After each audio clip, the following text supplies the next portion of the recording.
India Internet Day is just round the corner, and this year it's happening in two cities connecting the two startup capitals, Delhi and Bengaluru. If you have not registered yet, please do register now to catch all the action in the internet space. And on TiElogues today, we are talking to a tech entrepreneur, Shrey Mishra of XR Central. Welcome, Shrey. And I really want to start with MetaQube. I'm really curious to know about this DIY no code platform. Can I really create my own metaverse using this?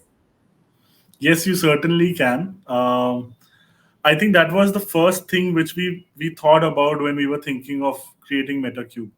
What we realized was that when it comes to XR, which is like an umbrella term for augmented, virtual, and mixed reality, what we realized was it's really tough when it comes for a creator to get started with creating XR content, right? So we wanted it to be extremely simple for non-coders as well to get started with this. We wanted it to be super simple. It could be just like you creating your own documents on MS Word or a PowerPoint, right? So that's one of the things which we wanted to keep as a base.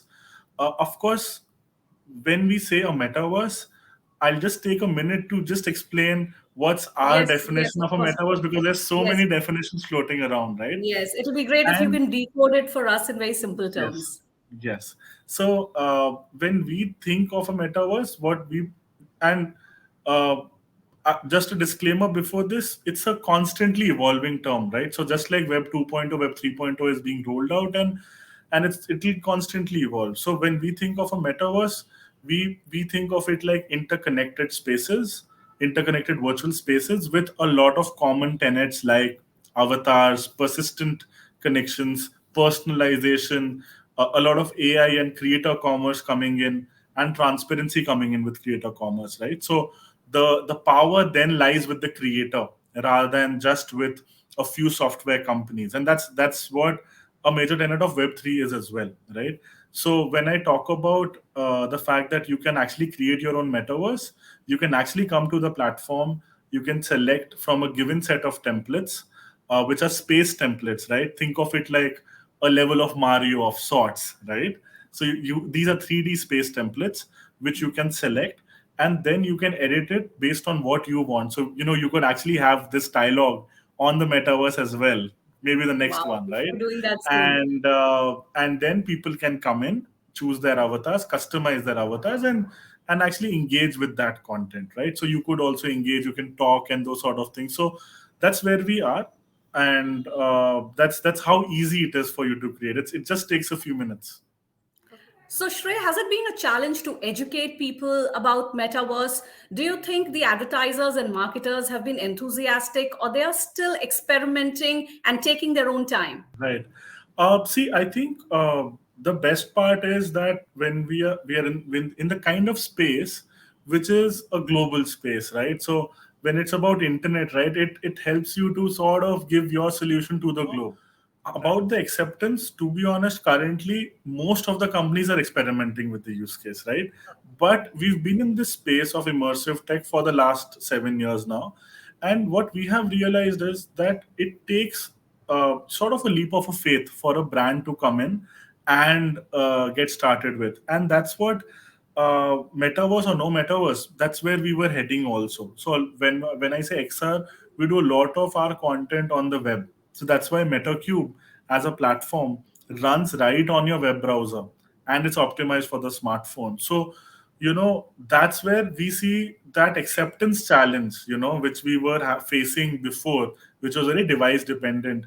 We are able to help brands and individuals prototype very quickly, because usually if you talk to any brand in this ecosystem, right, or Mhm. any company in the immersive tech space, the first thing which a brand would say is, chalo POC banate hain, you know let's Okay. create one POC. And Okay. that whole cycle goes in for 3 to 6 months, and then you get the main project. So it's one calendar year, right? So that's what we're trying to reduce with the product, because you can prototype in minutes. Then that helps you in decision making. That's what we're seeing in customers. They're able to Okay. prototype quickly. If they're able to prototype quickly, then they're able to sort of move to the next bit as well. if you see the kind of split of work which we have right now, it's like 50-50, So a lot of work we get from abroad, a lot of work we're still getting from here. But I think it's going to sort of move towards a 60-40 split, and then again we're going to even out. Maybe the domestic market picks up even quicker than what we So anticipate. 5G is almost here, and the first phase rollout plan is almost ready. With that coming in, do you see a paradigm shift happening in this? See, I'm see, we are early adopters of tech, right? Hmm. So we usually come from a progressive but a bit conservative mindset where it's like an oxymoron of sorts, isn't it? Yeah. Where we are being a bit careful when we be a bit too gung-ho about 5G, because end of the day everyone is still figuring it out.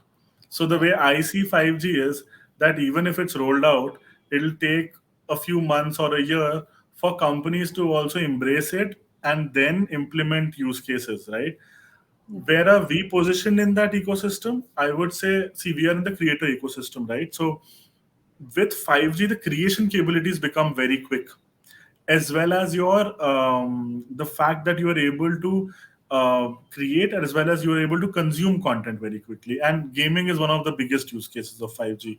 So that's where we feel that you can create quick gamified experiences on the metaverse through our platform or through others also. And that's where the game changing thing would happen.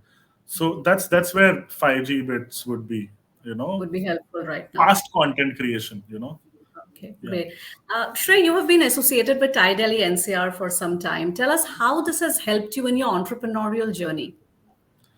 Yes, so it gives me great pleasure to share with you that I've been associated with Delhi chapter.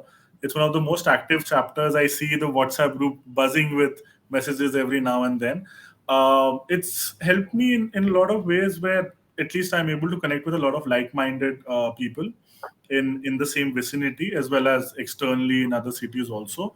There are a lot of events which keep happening. So, for example, we showcased one of our ventures a few years back, and we were shortlisted by a few venture funds, and we did a few meetings, and that I think gave us a lot of confidence also into what we were doing in the space. So I think it's great that Delhi is there, and it's very easy to reach out to, and we always look forward to these events.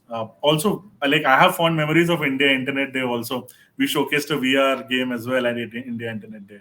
So that's how I would summarize it. It's like a great networking platform for everyone, for folks who are just getting started, or maybe they are new in the city, or they're just figuring out ways to be an entrepreneur. So I think it's a great community Yeah, in and general. this year's India Internet Day is just round the corner. I hope we are seeing you there, Shrey. Yes, I would be there. Yeah. Thank you so much, Shrey. Thank you so much for your time. It was a pleasure speaking with you. Thank you so much.